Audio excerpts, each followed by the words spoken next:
ये लड़का तो बहुत हैंडसम है। दिमाग खराब हो गया क्या तुम्हारा ज़ैनब? बार बार पीछे मुड़ना बंद करो। क्या हुआ यार?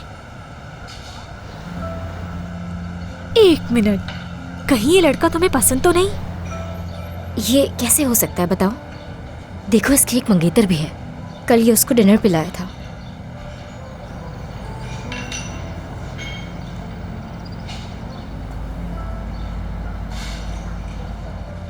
एकदम घूम कर मत देखना, वो हिकमत अंकल थे ना, उनकी बेटी यहाँ पर आई हुई है, बिल्कुल पीछे है।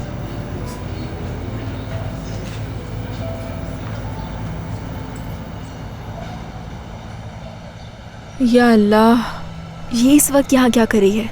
नहीं मालूम। तुम जानते हो ना कि अब ये हमारे घर पर काम करती है।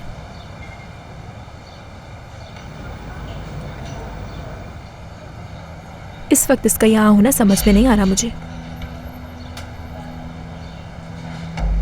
कल रात इसके लिए वाकई बहुत अफसोस हुआ। यानी तूबा को सिर्फ एक ड्रेस के लिए इतना बुरा भला कहने की जरूरत नहीं थी। तूबा अपनी जगह पर बिल्कुल ठीक थी, मगर कबूल करो कि उसने ज्यादा डांटा। अरे शुक्रिया। शुक्रिया।